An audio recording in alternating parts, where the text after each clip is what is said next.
काफ़ी ज़्यादा बड़ी-बड़ी डेवलपमेंट्स हुई हैं, इसलिए हम फ़ौरन लाइव आ गए हैं कि हमने सोचा कि आपको आकर सारा बताया जाए, जो-जो तफ़सीलात हैं उनसे आगाह किया जाए। सबसे पहले तो हम बात करेंगे तरक्याती बजट के बारे में। क्या-क्या टारगेट सेट किए गए हैं? कितना बजट किस शोबे को दिया जा रहा है?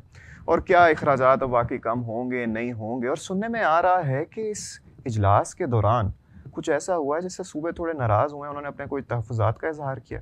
इन सारी चीज़ों पर बात होगी, लेकिन जो मेन टॉपिक है हमारा आज का वो ये है कि टैक्सेस का जो अंबार लगने वाला है, हर जगह सोशल मीडिया और वेरियस न्यूज़ आउटलेट से हमें सुनने में ये आ रहा है कि बड़े ज़्यादा नए टैक्सेस लगने वाले हैं और ऑब्वियसली लगेंगे तो किस पर लगेंगे? या मुझ पर लगेंगे, आप पर लगेंगे। वो जो सीक्रेट काउज़ बैठी हुई हैं, बड़ी-बड़ी सी टाँग पे टाँग रखे, जिनको कोई कुछ कह नहीं सकता, वो मज़े में बैठी रहेंगी। पिसेगा कौन? मिडल क्लास तबका। पेट्रोल पे अपैरेंटली मज़ीद टैक्स लगेगा, नॉन फाइलर्स पे बड़े ज़्यादा विथहोल्डिंग टैक्सेस लगेंगे और तो और 850 सीसी से छोटी गाड़ियों पर भी जीएसटी अच्छा खासा मज़ीद लगने जा रहा है। इस सारी चीज़ों पर बात करेंगे। हमारे साथ मौजूद शकील अहमद साहब। शकील साहब, अस्सलाम वालेकुम, आवाज़ आ रही है आपको मेरी?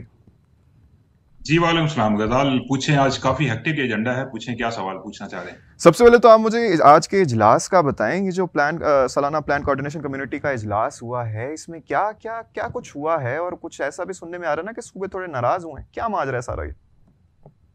जी बिल्कुल, सूबे काफी नाराज हैं जब आपके पास वसाइल कम हों और इस्तेमाल के लिए मंसूबे ज्यादा हों तो फिर ये चीजें सामने आती हैं। आज एनुअल प्लान कोऑर्डिनेशन कमेटी का जो इजलास था, हम्म। इंतहाई अहम ये इजलास होता है बजट से पहले, क्योंकि इसमें नेशनल जो डेवलपमेंट आउटले है उसकी अप्रूवल होती है। फिर जो मैक्रो मैक्रो इकोनॉमिक इंडिकेटर्स हैं उसका हम्म। एक बाकायदा प्लान होता है, उसकी अप्रूवल होती है। तो आज इस एपीसीसी के इजलास में अगले माली साल के जो जो जीडीपी ग्रोथ टारगेट है वो 4.2% सेट किया गया है, और इन्फ्लेशन ओके। रेट 7.5%, और एक्सपोर्ट्स का टारगेट 35 बिलियन, इंपोर्ट्स का 65 बिलियन। अगेन कोई 30 बिलियन का गैप होगा अगले माली साल, इस साल भी, और हमेशा की तरह पिछले माली सालों में भी जो ट्रेड डेफिसिट है वो हमें सामना करना पड़ता है। इसके अलावा हम्म। जो रेमिटेंसेज है उसका नंबर काफी हौसला अफजा है। अगले माली साल कोई $39 बिलियन गवर्नमेंट को एक्सपेक्ट करिए गवर्नमेंट के हासिल होंगे, और इस साल भी ये अच्छा खासा इसमें ग्रोथ देखने में आई है। तो ओवरसीज पाकिस्तानियों ने कुछ $10 बिलियन एक्स्ट्रा जो है पिछले 2 साल में, तो अगले माली साल का नंबर भी $39 बिलियन का अच्छा है। इसके अलावा जो सब सेक्टर्स हैं, एग्रीकल्चर के लिए 4.4% का टारगेट है, इसी तरह इंडस्ट्री के लिए 4.3, और हम्म। सर्विसेज सेक्टर के लिए 4%। लेकिन जो अहम बात है जिसका आपने क्वेश्चन भी किया, कि आज एपीसीसी के इजलास में जब मीटिंग हो रही थी, मीटिंग तो खुशगवार माहौल में हुई, लेकिन प्रोविंसेस के कुछ रिजर्वेशन थे काफी ज्यादा, खास तौर पर केपीके के, क्योंकि हम्म। जो केपी के हुकूमत के नुमाइंदे हैं, वजीर आला के मुशीर हैं मुजम्मल असलम, उन्होंने बताया कि सिर्फ 53 करोड़ पे रखे गए हैं पीएचडीपी के मद में केपी के प्रोविंस के लिए, जो कि बहुत एक आप कह लें कि नॉमिनल सी अमाउंट है। इससे कोई बिल्कुल। बड़ा मंसूबा नहीं हो सकता, लेस हम्म। Then $1 billion. तो आप देखें कि केपीके के लिए इतने कम पैसे रखे हैं। उनका ये कहना था कि आपने अगर पॉलिसी रेट 22% से 11% पे किया, तो वहां से हम्म। भी वफाकी हुकूमत को प्रॉफिट होगी कोई 2 ट्रिलियन बिल्कुल। रुपीज से ज्यादा की। इसके अलावा आप कह रहे हैं जीडीपी ग्रोथ अच्छी रही है, कुछ सेक्टर ने अच्छा परफॉर्म किया है, और टैक्सेस की ग्रोथ भी 26% रही है पिछले साल के मुकाबले में, तो फिर सूबों हम्म। को पीएचडीपी के माध्यम से पैसे मिलने चाहिए थे। तो फेडरल मिनिस्टर जो है प्लानिंग, एहसन इकबाल, उनसे जब हमने ये सवाल किया तो उनका ये कहना था कि ये कहना गलत है कि केपीके के लिए फंड्स कम रखे गए हैं, क्योंकि जो जम हुए हैं इजला केपीके के अंदर जो साबिक फाटा गए थे, उनके लिए 70 अरब रुपए रखे गए हैं नए माली साल के बजट में हम्म। तरक्याती मंसूबों के लिए। तो उनका ये कहना था कि वो भी केपीके के अंदर ही खर्च होंगी। तो ये सूरत हाल है। ओवरऑल आप देखें कि नेशनल जो डेवलपमेंट आउटले है, वो कई प्रिसाइजली 4083 अरब रुपए का है, जिसमें फेडरल गवर्नमेंट 1000 बिलियन रुपीज खर्च करेगी और बाकी सूबे करेंगे।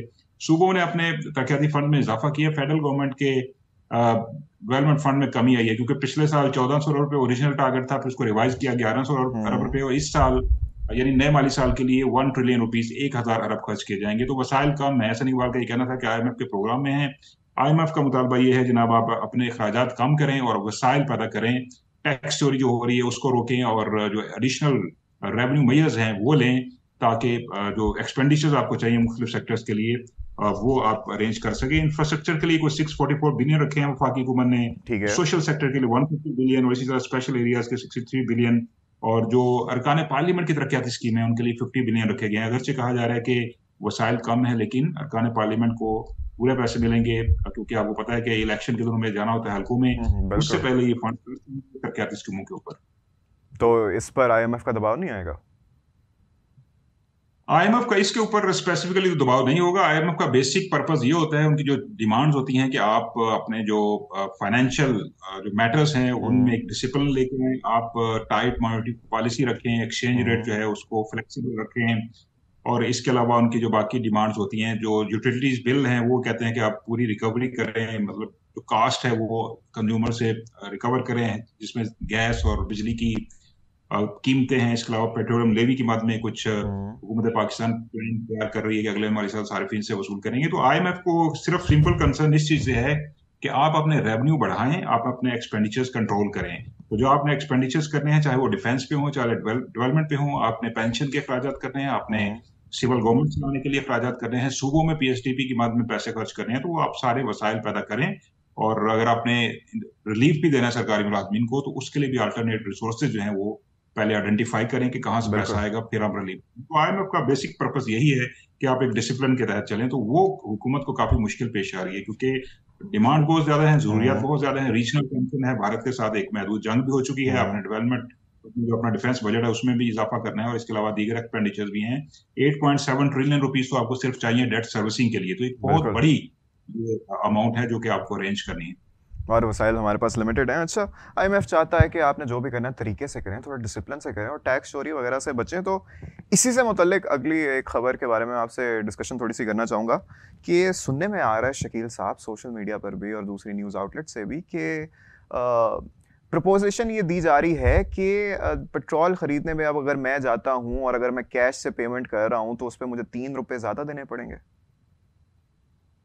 जी बिल्कुल ऐसा ही है। एक्चुअली गवर्नमेंट का जो प्लान ये है, जो कि आईएमएफ का भी इसके ऊपर स्ट्रेस है, कि आप इकोनॉमी को डॉक्यूमेंट करें, और डॉक्यूमेंट करने का सबसे बेस्ट तरीका तो यही है कि लोग अपने इनकम टैक्स रिटर्न फाइल करें। बिल्कुल है। अपनी जो इनकम है वो करें, आपके एक्सपेंडिचर्स हैं वो भी उसमें अकाउंट फॉर हो जाते हैं। तो अगर आप रिटर्न फाइल नहीं करते तो आपको कुछ पनिशमेंट होनी चाहिए। तो पनिशमेंट के लिए मुख्तलिफ पहले भी मेजर्स लिए जाते रहे हैं, और इस बार ये कहा जा रहा है जनाब, विद होल्डिंग टैक्स जो है उसकी शरह 0.6% से बढ़ाकर 1.2% करने की तजवीज है नॉन फाइलर्स के लिए। बिल्कुल है। अगर आप इनकम टैक्स रिटर्न फाइल नहीं करते और आप योमिया बुनियाद पर अगर 50,000 रुपीज से ज्यादा के कैश निकलवाते हैं बैंक से, तो आपको एडिशनल टैक्स देना होगा। बिल्कुल है, उस पर भी आते हैं शकील साहब, उस पर भी आते हैं। लेकिन मुझे बताएं कि अगर पेट्रोल की खरीदारी करने जा रहे हैं, अब जो हमारा कह लें कि मिडिल क्लास और लोअर क्लास तबका है, वो तो जाहिर सी बात है यूजली कैश पर ही करता है ना डील सारी।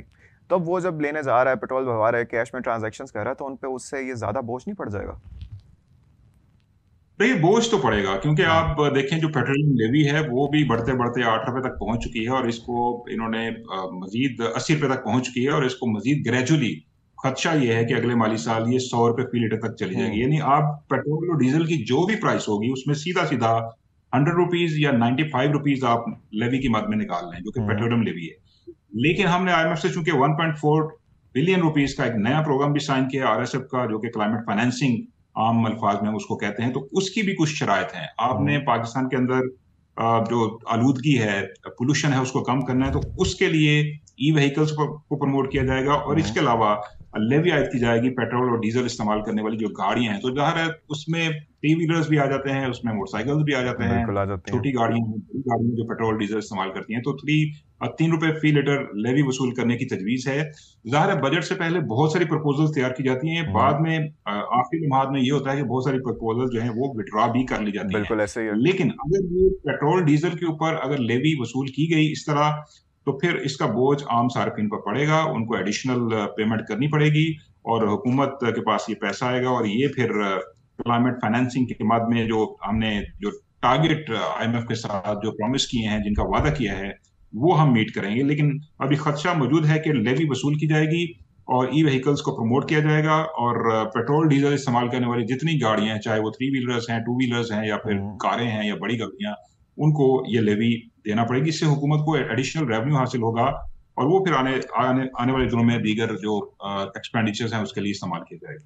बिल्कुल शकील साहब, मैं एक दफ़ा फिर से सबको डिस्क्लेमर भी देना चाहूँगा। तो ये सारी जो हम बात करें, ऑब्वियसली हम ऑफिशियली नहीं आपको बता सकते कि ये ऑफिशियल स्टेटमेंट्स हैं या फिगर्स हैं। ऑब्वियसली जब वो बजट प्रेजेंट किया जाएगा तभी वो ठोस चीज़ होगी। अभी तो जितने भी हमें ज़राए से चीज़ें पता चल रही हैं वो आपके सामने ला रहे हैं। खैर शकील साहब, ऐसी चीज़ों को इम्प्लीमेंट करना, इकॉनमी को डॉक्यूमेंट करने के लिए, तो जैसे अभी आपने भी कहा कि बड़ा ज़रूरी है, और वाकई मैं इसको सपोर्ट भी करता हूँ। लेकिन एक तरीके से नहीं करना चाहिए हमें इम्प्लीमेंट, कि मतलब आप पहले एक सिस्टम बनाओ, जैसे आपने भी अर्ज किया, मैंने भी किया, कि अच्छा खासा जो हमारा तबका है, सेगमेंट है लोगों का, वो कैश में डील करता है, क्योंकि अब ऐसा सिस्टम हमने उनके लिए क्रिएट नहीं किया, इतने प्रमोट नहीं की कि सबके पास क्रेडिट कार्ड्स हों, डेबिट कार्ड्स हों या और डिजिटल पेमेंट मेथड्स हों। तो पहले हमें उस चीज़ को प्रमोट नहीं करना चाहिए था। और अगर हम करते भी हैं अब ये सारी इम्प्लीमेंटेशन करने के बाद, तो कितना अरसा लग जाएगा उसको नाफिज करते करते? देखिए, जो नया फाइनेंस बिल होगा 2025 का, उसके अंदर अगर इसकी अनाउंस हो गई तो फिर उसको नाफिज करने में चंद महीने लगेंगे, क्योंकि उसके बाद इसके जो रेलिवेंट लॉज हैं, रेगुलेशंस हैं, वो तैयार किए जाते हैं। उसका एक प्रोसीजर होता है, एक क्वार्टर ऑलमोस्ट इसमें लग जाता है, पहला क्वार्टर जो होता है, उसके बाद इसको इम्प्लीमेंट होता है। ये जो आपने बात की ना क्रेडिट डेबिट कार्ड की, बड़ी इंपॉर्टेंट है। फेडरल कैपिटल टेरिटरी के अंदर ये कानून पहले से नाफिज है। इस्लामाबाद के अंदर आप किसी रेस्टोरेंट में जाएं, किसी रिटेलर्स के पास जाएं, तो आपको, अगर आप डेबिट क्रेडिट कार्ड यूज करते हैं, तो आपको उसके ऊपर डिस्काउंट मिलता कम है। जीएसटी मिलता है, और बिल्कुल। यही जी, डिस्काउंट मिलता है। और अगर आप कैश पेमेंट करते हैं तो आपको एडिशनल पेमेंट करनी पड़ती है, उसमें डिस्काउंट नहीं मिलता। तो अगर ये पूरे मुल्क में नाफिज हो जाए तो इससे एक तो इकोनॉमी डॉक्यूमेंट होगी, जो सिटीजन्स हैं, जो कंज्यूमर्स हैं, उनको भी बेनिफिट होगा डेबिट क्रेडिट कार्ड इस्तेमाल करने से। ठीक है। उनको डिस्काउंट, उनको कंसेशन मिलेगी। लेकिन अगर वो नहीं करते तो फिर जो सिस्टम चल रहा है उसमें पनिशमेंट मेजर्स होते हैं।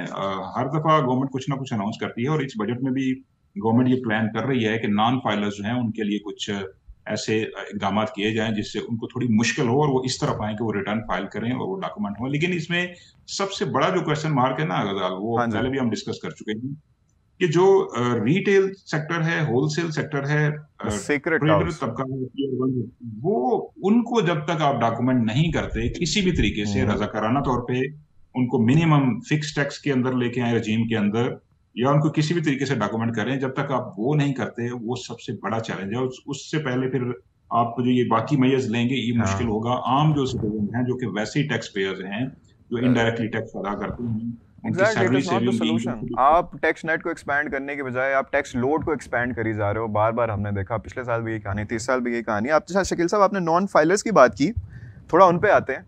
अब ये साल, ये आने वाला बजट उनके लिए बड़ा ज़रा सीरियस होने वाला है। रिस्ट्रिक्शंस, उन पर रिस्ट्रिक्शंस बड़ी ज़्यादा लगने वाली हैं। तो विद होल्डिंग टैक्स की आप बात कर रहे थे कि अब बैंक डिपॉजिट से कोई भी अमाउंट निकलवाएंगे तो उस पर विद होल्डिंग टैक्स 0.6 से बढ़कर एग्जैक्टली डबल होकर 1.2% करने की तजवीज़ भी है।